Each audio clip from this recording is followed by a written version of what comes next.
It's a quiet night in suburban Maryland, peaceful, undisturbed.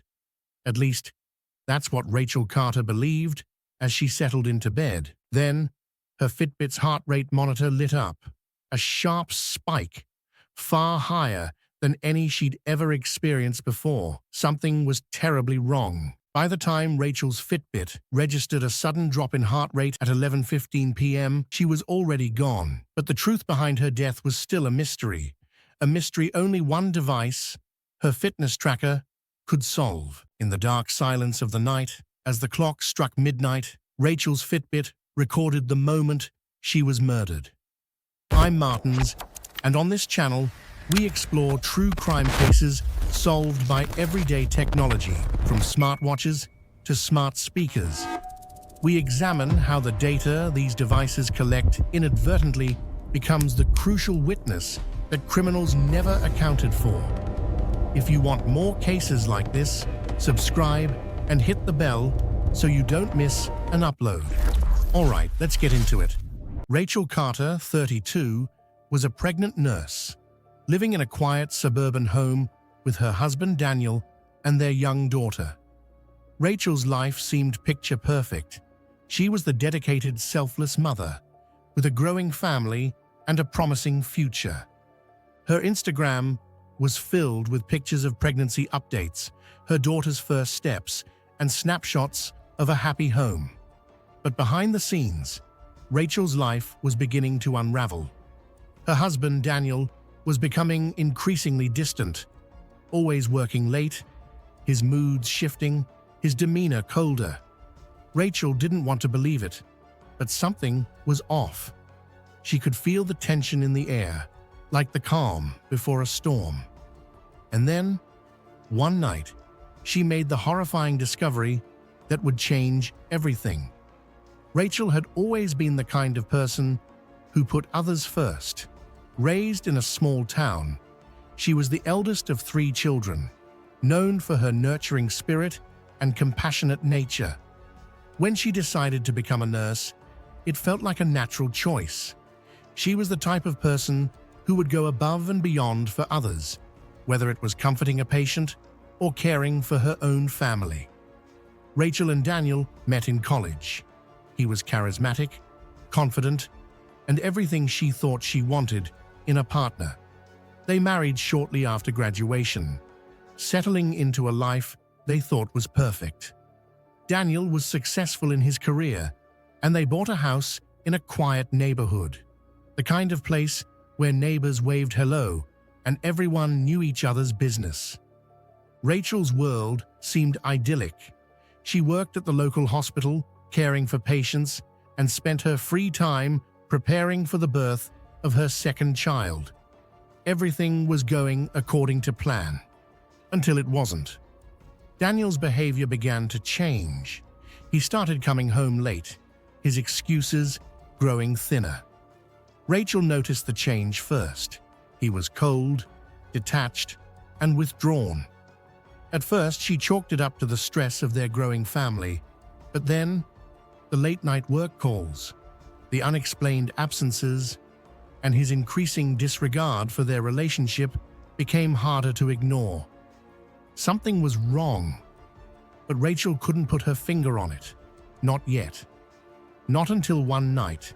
She came home early from a shift at the hospital and found Daniel in the middle of a horrifying act, one she could never have imagined in her worst nightmares.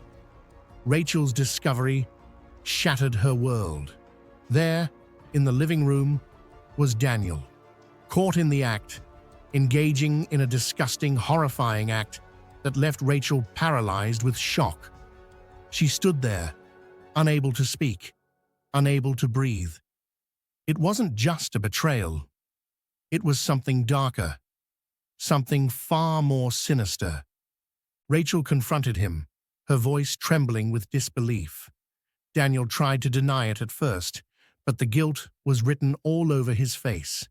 Then, after what seemed like hours, he broke down and confessed. He wasn't just the man she thought he was. He was hiding something far darker, far more dangerous. Daniel wasn't just a husband and father, he was a pedophile, secretly destroying the lives of children in their own neighborhood. In the aftermath of the confrontation, Rachel struggled to process what she had learned. She wanted to protect her daughter. She had to escape, but she didn't want to do it alone. She needed help. So Rachel reached out to her best friend, Sophie, the one person she trusted implicitly. Sophie had always been there for her, and now Rachel needed her more than ever. She texted Sophie late that night, letting her know that she had found out the truth about Daniel. She was leaving, and Sophie was the only one who could help her. But Daniel overheard the conversation. In the depths of the night, while Rachel tried to sleep, Daniel's paranoia grew. He knew what Rachel was planning. He would not let her escape, not with what he had done. If she left, everything would unravel. He could lose his family, his home, and everything he had hidden. Rachel was planning to leave the next morning. She had made up her mind. She couldn't stay. She couldn't let her daughter grow up in a house with a man like Daniel. But as she drifted off to sleep, she heard him, standing at the door. His voice was low, filled with an almost terrifying calmness. "Where are you going, Rachel?" Her heart stopped. He knew. He was awake. He was watching. Rachel's breath caught in her throat as Daniel's voice broke the silence of the room. He wasn't yelling, wasn't demanding answers. He was simply watching. Her pulse thundered in her ears as she lay motionless under the covers, trying to control the wave of panic rising inside her. She didn't want to confront him, didn't want to face the reality of what had just happened. She had hoped for just a moment that it was a bad dream, that she could wake up and pretend it wasn't true. But the reality of Daniel's actions was now undeniably clear. Rachel forced herself to turn, her hands trembling as she faced him. The shadowed figure of her husband stood by the door, his eyes dark, unreadable. She could feel the weight of his gaze, the quiet menace in it. He wasn't going to let her leave. Not this time. "I'm going to Sophie's," Rachel said, her voice trembling. But she had to sound certain, or Daniel would see her fear. He always did. It was the one thing about him that still made her skin crawl. He stepped forward, just a fraction, his presence looming over her. "You don't have to go, Rachel. We can fix this. We can make it work." His words were eerily calm, too calm. They hung in the air, like a warning. He wasn't asking. He was controlling. Her stomach churned, but she refused to back down. This time, she couldn't. She had to do this for herself, for her daughter. "No, Daniel. I'm done. I'm taking her, and we're leaving," she said, voice firming as she sat up in bed, the gravity of her decision sinking in. But then came the chilling silence, the kind of silence that felt like the calm before a storm. She could see the muscles in Daniel's jaw tighten, the flicker of something dangerous pass behind his eyes. This wasn't the man she had married. This wasn't the man who used to be warm and gentle, number. This was someone else entirely, someone she didn't recognize. "Don't make this harder than it has to be," Daniel finally said, his voice low, almost a growl. He turned abruptly, walking toward the door, but not before casting one last look over his shoulder. "If you go, you'll regret it." Rachel's stomach turned over, a cold shiver crawling down her spine. She had made up her mind. There was no turning back now. She had to leave, even if it meant facing the unknown. But Daniel wasn't about to let her go so easily. The quiet tension in the room was suffocating. As Rachel slowly reached for her phone, the sudden thought hit her. He would follow her. She couldn't just walk out the door. She had to be smarter than that. She had to make sure he couldn't track her, couldn't manipulate her anymore. Rachel glanced at her phone, quickly tapping out a message to Sophie. "I'm coming. I'll explain everything when I get there. I need help. Don't tell anyone, please." She hit send, quickly locking the screen and tucking the phone under her pillow as she lay back down. She had to make him think she was still asleep, that she hadn't heard a thing. It was the only way. The night dragged on, and Rachel lay awake, pretending to sleep. Her eyes remained closed, but every muscle in her body was on high alert. She could feel the weight of Daniel's presence, his quiet breathing as he lay beside her. The room felt suffocating, as if the walls were closing in. She could almost feel his gaze on her, waiting for her to make a move, to do something, anything, that would give him an excuse to strike. Eventually, after what felt like an eternity, Rachel heard the faint sound of his breathing slow. He was asleep, for now. Her heart raced in her chest, and her body screamed for action. She couldn't wait any longer. Carefully, she slid out of bed, careful not to make a sound. Her feet hit the cold floor, but she barely registered the chill. Her mind was racing. The only thing she could focus on was getting to Sophie's, getting out of the house, out of Daniel's reach. But then she heard it, the soft creak of the floorboard, the unmistakable sound of someone shifting in the bed. Daniel was awake. He was watching her. "Where do you think you're going?" His voice was a whisper, but it cut through the silence like a knife. Rachel froze. Her blood ran cold. "Daniel, please just let me go," she whispered, her voice shaking. "I can't do this anymore." There was a long pause, then a slow, deliberate chuckle. It wasn't the laugh of a man who had just been caught. It was the laugh of someone who knew they were in control, someone who would never let go. "You think you're just going to walk out of here?" Daniel's voice was low, dangerous. "You're not going anywhere.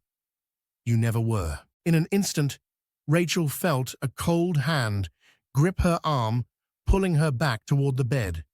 He was stronger than he had ever been before, and the fear surged through her, her body fighting against him, but it was futile. "Daniel." "No," Rachel gasped, but her voice was drowned out by his sudden, furious shove. She stumbled backward onto the floor, hitting her head against the nightstand with a loud thud. The world spun, and for a moment, everything went black. When Rachel woke up, she was still on the floor, a dull ache throbbing at her temples. Her vision blurred for a second before it cleared. She tried to move, but her arms and legs felt heavy. And then she realized Daniel was gone. She was alone.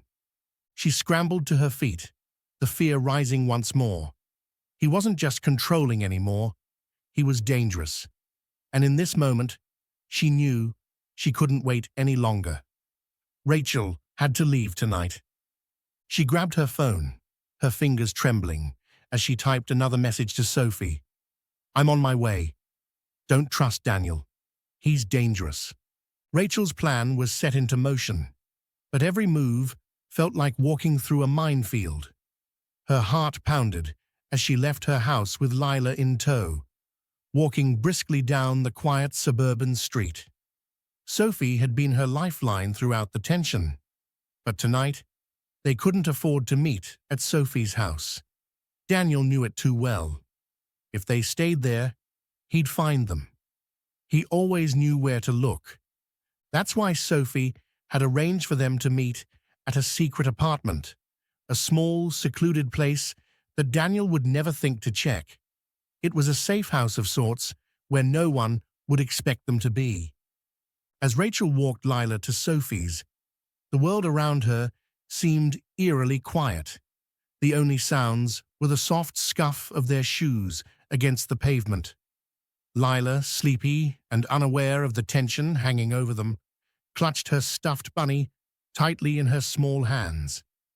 Rachel kissed her forehead, whispering reassuring words, even though she didn't feel reassured herself. Sophie's apartment was only a few minutes away. Once there, Rachel's heart felt a small sense of relief. Sophie greeted them with a warm, familiar smile, taking Lila inside and offering her cookies and a story to settle her in. "I'll be here in the morning," Rachel said, her voice tight with emotion. "I just need to do one last thing." Sophie, understanding, agreed. She knew Rachel couldn't stay in the same place, where Daniel would surely come looking for her. As Rachel kissed Lila goodnight and left Sophie's apartment, she felt a pang in her chest. She wasn't just leaving tonight. She was leaving behind everything she thought she knew about her life. Everything she thought was real. Rachel's next move was crucial. She had to get her daughter out of the picture so that no one would be caught in the middle of what was about to unfold. Sophie couldn't take care of Lila full-time, while Rachel made her escape. Rachel quickly reached for her phone and called her aunt, who lived in a nearby town. She asked her aunt to pick up Lila early in the morning, before Daniel could have any chance to stop her. "Please, just keep her safe," Rachel whispered into the phone. "Don't tell anyone anything." "I'll explain later, I promise." She hung up, feeling the burden of what was about to happen. Meanwhile, Daniel was nowhere near as unaware as Rachel thought. He had been watching the entire time. He knew where Rachel was headed. He knew the way Sophie's apartment looked, but he didn't know about the hidden one. Yet, he'd been trailing Rachel from the shadows, always staying just out of sight, letting her think she was safe. Daniel was calm, but his calmness had a deadly edge. His eyes followed Rachel and Sophie as they moved through the streets, planning their escape, unaware of the monster waiting just around the corner. That night, Sophie, exhausted from the emotional strain of the evening, was still unaware of Daniel's presence in the shadows. After making sure Rachel was settled into the secret apartment and Lila was taken care of, Sophie decided to head back to her place. She knew Rachel needed space to process, to think. Sophie was there for her, but this was something Rachel had to do herself. But as Sophie left her apartment, she couldn't shake the feeling that something was wrong, a chill in the air. She glanced around the street, but saw nothing amiss. Still, she locked the door behind her, hoping the sense of unease would disappear. Daniel, who had been quietly watching from the street, saw Sophie leave. His eyes narrowed, and his breath slowed. He wasn't going to let Rachel get away. She thought she was safe at Sophie's, but he knew better. He had to act now. Around 1 a.m., when all seemed quiet in the neighborhood, Daniel made his move. He had been waiting for this moment all night. He had followed Sophie's departure, waiting for her to leave before slipping silently into the backyard of the secret apartment. Daniel knew the layout. He had scoped out every angle of the neighborhood for months. He entered through the back door, unseen, his footsteps muffled by the grass. He didn't need to be loud, he needed to be fast. Inside, Rachel was sleeping on the couch, unaware, her body still, her breath shallow. The only sound was the rhythmic ticking of a clock on the wall. Daniel moved toward her. A knife glinted in the faint light, and in a moment of rage, he struck. Rachel didn't scream. There was no time for that. The spike in her heart rate was captured, but no one would know it for hours. When it was over, Daniel stood over her, breathing heavily, feeling the finality of his actions settle in. He wiped the blade clean and left the apartment, carrying Rachel's lifeless body with him, silent as a shadow. At 3:30 a.m., Daniel returned to Sophie's house. His heart raced, but his mind was clear. He slipped through the back, careful to stay unseen. He disposed of the body inside Sophie's garage, placing Rachel where no one could find her immediately. He then carefully reset the scene, making it look like Rachel had never left. By the time morning came, Sophie would return to find Rachel's body, unaware that she had just become the perfect scapegoat in a scheme she couldn't have foreseen. And the narrative he had woven was already taking root. Sophie had barely slept that night. After Rachel had settled in the secret apartment, the weight of everything still pressed heavily on her chest. She couldn't stop thinking about the look in Rachel's eyes when she had left, determined yet frightened. Sophie wanted to help, but Rachel had insisted she needed to take the first step herself. Rachel was going to leave Daniel. She just needed the courage to do it. Sophie tossed and turned in the dim apartment, thoughts swirling around. She felt like she was just waiting for the storm to break. At about 6 a.m., Sophie awoke to the sound of soft footsteps in the hallway. She froze, listening intently. It wasn't the noise of a typical morning. It sounded too quiet, too deliberate. A shiver ran down her spine as she sat up, holding her breath. Sophie had spent most of the night making sure Rachel was comfortable, but she hadn't noticed anything strange when she came to bed. Rachel had been asleep on the couch, quiet, still, exhausted.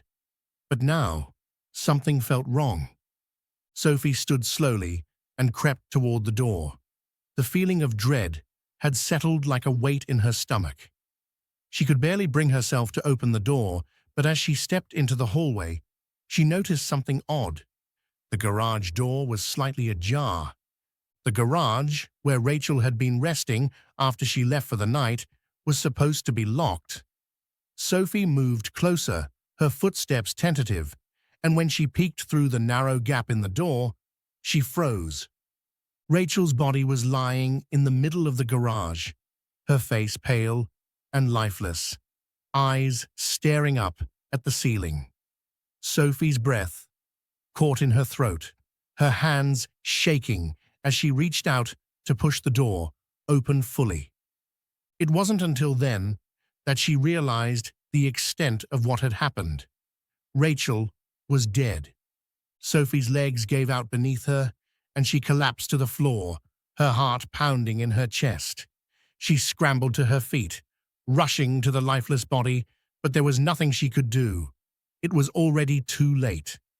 Her hands trembled as she pulled out her phone and dialed the police. The operator picked up, and Sophie, panicking and struggling to speak through her sobs, gave the address. There's a body, Rachel Carter. She's dead. I don't know what happened, but I found her in my garage. As she waited for the authorities to arrive, her mind raced. How did Rachel end up here? Sophie had only stepped out for a few hours. Rachel had been alone in the apartment. Could she have gone back to Daniel's house for something? But she had promised Sophie she was staying the night, and there was no way Rachel would have come here if she wasn't planning to leave for good. The sound of sirens filled the air, growing louder as the police arrived. Sophie tried to steady her breath, but she knew the storm was coming. She could already feel the weight of suspicion hanging in the air. She had no idea how this had happened, but all she could do was wait for the officers to make their assessment. The police began their investigation swiftly, taking control of the scene. They questioned Sophie, who explained that she had been with Rachel the night before. Sophie didn't know how Rachel had ended up in the garage or how she died, but she knew one thing for sure. Rachel hadn't been alone when she died. As the officers processed the scene, one of the detectives took Sophie aside and started asking about Daniel. Sophie hesitated. Why would they ask about him? She'd barely spoken to him since Rachel had gone to his house earlier that evening. But Sophie answered their questions anyway. She didn't think much of it at the time. Then, a few minutes later, the officer made a call. Sophie couldn't hear what was being said, but she saw the officer's face change. The detective hung up the phone and turned to her. "We've contacted Mr. Carter. He's on his way." Sophie didn't know how to feel. Was Daniel in the clear? Was he even the first person they would want to speak to? Would they think he was involved? The police continued their search, but by the time Daniel arrived at the scene, he was already prepared with his alibi. He pulled up in front of Sophie's apartment and stepped out of his car, dressed as though he'd been on a work assignment. His demeanor was calm, composed, but there was an edge to his voice when he spoke to the officer who greeted him. "I was away on official business," Daniel explained. "I had an assignment upstate. I called my colleague this morning to let him know that I ran into car trouble on the way home and couldn't get a hold of anyone to come help me. I tried calling, but by the time I was able to get my car started again, it was late, and I couldn't get a tow truck to come fix it in time." The detective listened attentively, and Daniel continued. "I didn't get home until almost 4 a.m. I went straight to bed. I didn't even know about Rachel until I was contacted by the police." Everything he said seemed perfectly reasonable. No one had any reason to doubt him, and his story seemed to check out. He had been away, had a legitimate excuse for his late arrival, and it made sense that his car had broken down. His colleagues would back him up. He even claimed to have called his colleague when his car had trouble, which the police could easily confirm. As the police examined the evidence and questioned Sophie further, Daniel's cool demeanor and seemingly plausible alibi made it difficult for anyone to suspect him. His calm presence seemed to reassure everyone. Sophie, still shaken and disoriented, couldn't help but wonder, was he really innocent? His alibi checked out, and he had a perfect excuse for his absence. But the more she thought about it, the more she felt like something was wrong. Why would Daniel have left Rachel's body in the garage, where Sophie could find it? The act felt like it was meant to confuse, to make sure Sophie would be implicated. She had no idea how Rachel had ended up in the garage. She hadn't been there when Rachel was supposed to be staying the night, and Rachel hadn't told her she planned to go back to Daniel's house. Yet, the police were already putting pieces together, asking Sophie questions about her relationship with Rachel, about their interactions in the days leading up to the murder. The questions were innocent enough, but Sophie felt herself becoming more isolated, trapped in a situation that seemed beyond her control. She could only imagine what Daniel was doing. He had to be grieving, didn't he? His wife, the mother of his child, was gone. The scene would have been difficult for anyone, but for Daniel, it was supposed to be a horror beyond words. However, Sophie noticed something odd. Daniel wasn't acting like a man who had just lost his wife. He wasn't the broken, devastated husband she had expected. When Daniel arrived at Sophie's apartment later that morning, he was calm, too calm. His demeanor was collected, even to the point of being almost detached. Sophie watched him, her instincts nagging at her, but she kept her composure. "Where is Lila?" Daniel asked immediately. His voice was calm, but Sophie could hear the undertone of genuine concern. Sophie nodded slowly, trying to keep her voice steady. "She's with her aunt. I called her, Daniel. I couldn't risk having her here with all this going on." Daniel seemed satisfied with this, though the tension in his eyes remained. He glanced around the room, then back to Sophie, as though his mind were working through something. Then he spoke again, his voice lowering. What was Rachel doing here? Sophie hesitated. The question caught her off guard. Daniel was asking about Rachel's whereabouts like he didn't know anything, like he didn't already have the answers. I don't know, Daniel, Sophie said carefully. Rachel just needed some space. She told me she was leaving you. She said she was going to make arrangements. Sophie made sure to keep her voice neutral. She didn't want to give too much away. But Daniel's question had struck a chord. He wanted to know what Rachel had been doing here, why she was with Sophie, why Rachel had come to her for help. Sophie didn't want to say too much. Daniel's presence was suffocating. He seemed to accept her answer, but Sophie couldn't shake the feeling that he was fishing for more, trying to piece together the truth in a way that made him appear innocent, as though he had no idea what Rachel had been planning. Hours passed in a blur.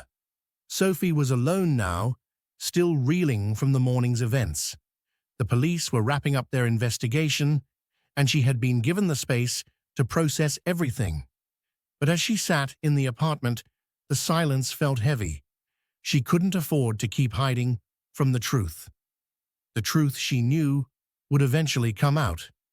Suddenly, her phone buzzed. It was an incoming message from Rachel's parents. Sophie's heart sank. She hadn't told them yet, but Rachel's family had been waiting for answers. They had every right to demand justice, and Sophie knew this conversation would be anything but easy.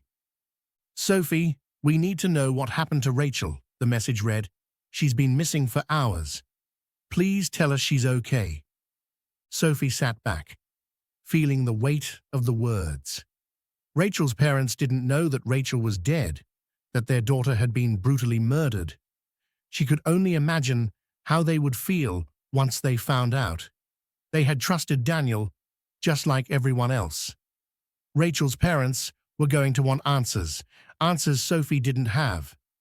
She typed a careful response, trying to keep the peace. I'll explain everything when I can. I'm doing what I can to find the truth too. Sophie knew the conversation would only escalate from here. Rachel's parents would push for answers, and when they learned of the police involvement, it would trigger a new level of suspicion. The weight of that suspicion pressed down on Sophie's chest. Later that afternoon, as Sophie walked out of the apartment, she received a private call from her lawyer, Mark, who had been advising her since the beginning. Sophie had kept the details of Rachel's plans a secret, just as Rachel had asked her to. But now she needed guidance. Sophie was becoming more afraid that everything was falling apart. Sophie, you need to be careful. Mark's voice on the other end of the line was serious, filled with an urgency that caught Sophie off guard. I've been talking to the police, and they're starting to piece things together. You need to make sure everything stays tight. If they're going to investigate, we need to make sure they don't go after you. Sophie was quiet for a moment, letting the weight of Mark's words sink in. What do you mean? She asked. Rachel's death isn't just an accident, Mark replied. It's becoming clear that the police are leaning towards someone close to her, and you're the only person left they could suspect. You need to keep everything quiet, Sophie. You cannot tell anyone what Rachel was planning. I'll work with the detective, and we'll make sure no one finds out anything more than what we've already agreed on. Sophie nodded, though she felt the heavy burden of secrecy pressing on her. She couldn't share everything with the police. She couldn't risk implicating herself in something she didn't do. But Rachel's parents and the police were getting closer. Sophie was walking a fine line, and she wasn't sure how much longer she could keep it up. That evening, Daniel was back at his house, pacing the living room. His wife was dead, and now it was time to move forward with the next part of his plan. He had already made sure the body was placed in Sophie's garage, framed just right. He wasn't about to let the police suspect him. He had prepared his story, and it was flawless. But there was one thing left to do. Daniel sat down at his desk, pulled out his phone, and made the call to his colleague.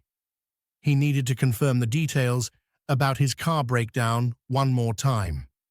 Everything had to look perfect. "Everything's fine," he said calmly to his colleague. "Just like I told you, I couldn't fix the car and had to sleep in it. I didn't get home until 4 a.m. The police will know I've got no reason to be involved in this." Daniel smiled, knowing the police had no choice but to believe his story. No one would suspect him. He would stay calm, keep his cool, and as the investigation unfolded, he would be the one seeking justice, playing the grieving husband. Everyone would see him as the innocent man caught in the middle of a terrible crime. The tension in the apartment was palpable. Sophie sat in the dimly lit room, the weight of what had happened pressing on her chest.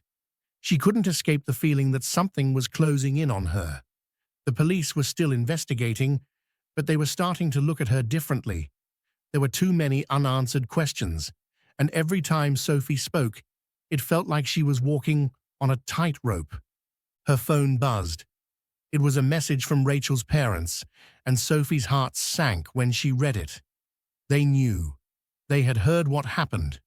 The nightmare was about to grow darker. Daniel was playing his role perfectly. With Rachel's parents unaware of his true involvement in her death, he had already contacted them, knowing this would give him the sympathy he needed to bolster his alibi.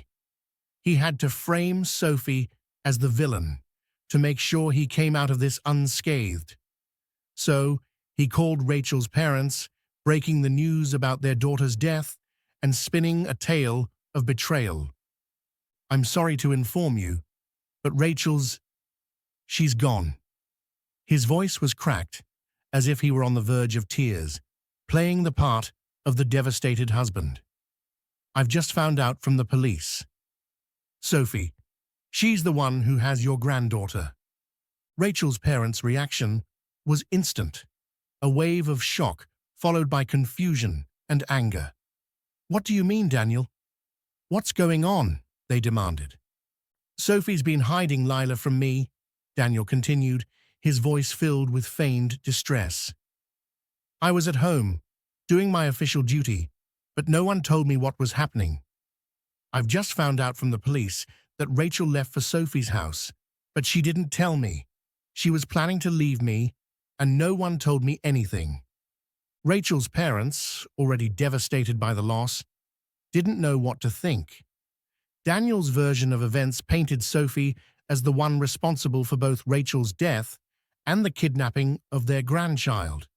He fed them half-truths, just enough to make them believe Sophie was the instigator.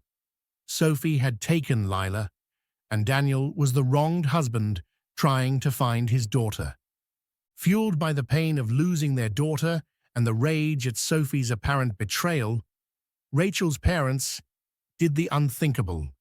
They contacted the police and accused Sophie of murder and kidnapping. The police, now more certain than ever of Sophie's involvement, began to question her more aggressively. The pressure was mounting. Sophie felt the walls closing in. She had nothing to hide, but everything she said seemed to turn the heat up on her. She couldn't get away from the accusations, and now Rachel's parents were demanding justice, their grief clouding their judgment. Sophie's only ally was her lawyer, Mark, who had been in touch with the police behind the scenes. They had been keeping key pieces of evidence close to the vest, waiting for the right moment to expose the truth. By now, Daniel had thoroughly covered his tracks. He had already prepared his official statement. He was away on business when Rachel died. His car had broken down, leaving him stranded for hours. His alibi was ironclad, and he made sure to tell the police that he had called a colleague to confirm his story. He made sure his late arrival at Sophie's house appeared completely plausible. His story checked out in all the right places. The police had no reason to doubt him. He was the grieving husband, the innocent party in the whole affair. But Daniel wasn't about to leave it to chance. He made sure to ask after Lila, feigning concern. "Have you found my daughter?" Daniel asked the detectives, his tone soft but insistent. "Where is she? I have every right to see her." Daniel knew exactly what he was doing. By playing the grieving father, he could make it seem like Sophie had taken his daughter, making himself appear even more innocent. The investigation was moving forward, but something was still missing. The police had gathered evidence, questioned Sophie, and reviewed the scene, but they needed more to confirm the truth about what had really happened to Rachel. Rachel's phone had been a lingering question. Where was it? They knew she had it with her when she left Sophie's apartment, but it was nowhere to be found at the scene. Sophie had been questioned extensively. She was still trying to process everything, but she knew one thing for sure. She couldn't hide the truth. She had nothing to do with Rachel's death, but if the police couldn't find more solid evidence, she would continue to be seen as a suspect. They needed concrete proof to clear her name, and that's when the detective suggested a pivotal question. "Do you know where Rachel's phone is?" Sophie thought for a moment, then nodded. She did know. Rachel had taken her phone to the secret apartment, the one where she had planned to stay, away from Daniel. Sophie hesitated for a moment, remembering that Rachel hadn't returned it, and neither of them had thought to check it in the aftermath of everything. The police had already searched Sophie's garage, but Rachel's phone hadn't been there. Sophie led the detective to her garage, where they had found Rachel's body, but still no phone. The detective looked at her carefully, then asked if she was sure it wasn't somewhere else. Sophie, now desperate to help clear her name, thought back to the secret apartment, the one she had taken Rachel to earlier that night. "I think it might be in the secret apartment where Rachel was staying." "It wasn't in the garage," Sophie said. The detective agreed, and they quickly went to the apartment. Sophie felt her stomach drop, but she led the way, trying to keep her composure. Once inside, Sophie moved to where she knew Rachel's things had been left. She found the phone, intact, just as Rachel had left it. The detectives immediately took the phone, plugging it in to retrieve any valuable data. The syncing records quickly became clear. The Fitbit, which Rachel had been wearing, had been syncing its data to the phone all along. Sophie didn't realize that the data hadn't been erased, but it was now crystal clear. The Fitbit had captured Rachel's final moments, and more importantly, the movements that followed. The Fitbit data had captured Rachel's heart rate spike, indicating a violent event. Then it tracked her movement from the secret apartment to Sophie's garage. But that wasn't the most telling part. What was truly damning was that the Fitbit data continued to track after Rachel's death. It showed that Rachel had been moved, and the location shift pointed directly to Daniel's apartment. Daniel had taken Rachel's body to Sophie's garage after killing her. He then destroyed the Fitbit at his apartment, thinking it would be the last piece of evidence that could link him to the crime. But he never realized that the syncing data on Rachel's phone had already recorded everything.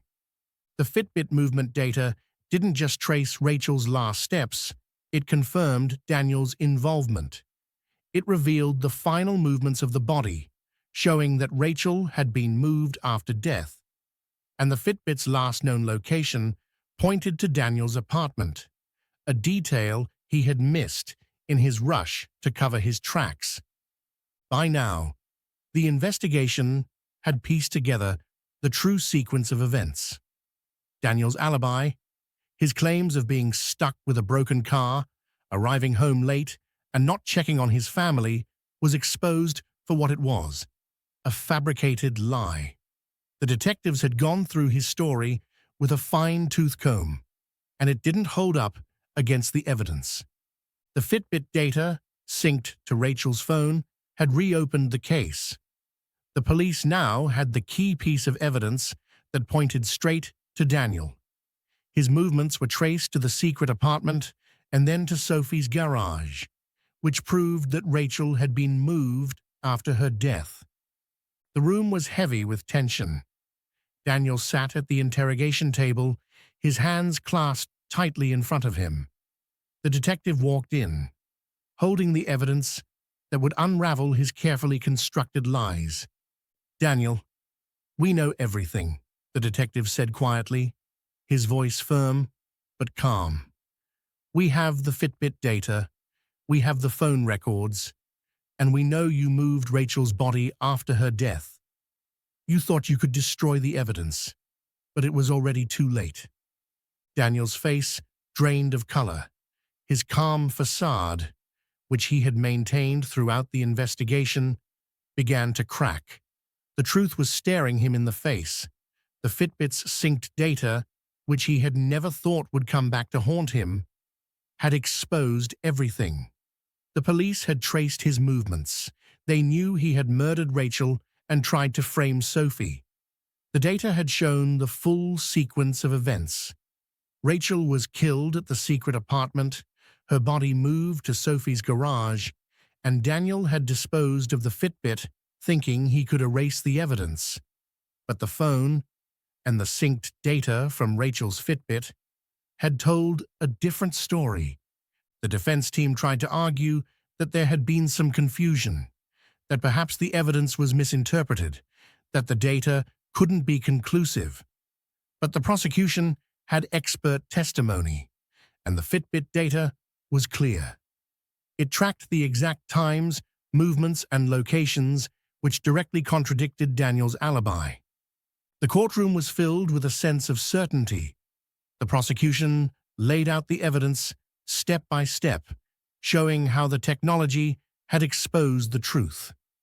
Daniel had no choice but to sit there as the walls closed in on him, realizing there was nowhere left to hide. The jury deliberated for hours, but they had no doubt. The Fitbit, the phone, and the timeline all aligned perfectly.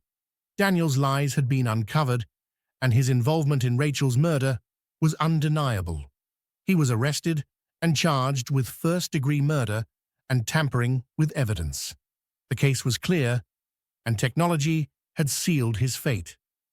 The courtroom cleared, and the family of Rachel stood outside, their faces a mixture of grief and relief. They had lost their daughter, and though no amount of justice could bring her back, they felt that at least the truth had been uncovered. Rachel's parents issued a statement to the press. "We are heartbroken by the loss of our daughter," her father said, voice thick with emotion, "but we are grateful that technology played a role in bringing the truth to light. We may never understand why this happened, but we can find peace, knowing that Rachel's story was told, and that the truth was finally revealed." The broader implications of the case resonated far beyond the courtroom. Technology, something many took for granted, had played a crucial role in solving the crime. The Fitbit, a device meant for health and fitness tracking, had been the key evidence that exposed Daniel's plot. The case raised important questions about privacy versus justice. Could devices that track our health, location, and daily movements be used against us in a legal context? How much privacy should people sacrifice when using these technologies? The lines between what's private and what's necessary for justice were blurred, and this case highlighted how easily technology could shift the balance in an investigation. As the discussion on privacy continued, many began to see the value of security technologies like fitness trackers, smart speakers, and even home surveillance systems as tools for protecting the truth. Yet, the debate about how far these devices should be allowed to go in criminal investigations would continue. Technology isn't just changing the way we live, it's changing the way we seek justice. From Fitbits to smart home devices, every piece of data we generate could be the key to solving a crime or protecting someone's truth. If this case showed us anything, it's that our technology can be our greatest ally in moments of crisis. We might not always think about the data we create, but in moments of danger, it could save lives. Don't forget to like, subscribe, and share this story. Stay vigilant, stay informed, and always think about the technology you use. It might be more powerful than you think. See you next time.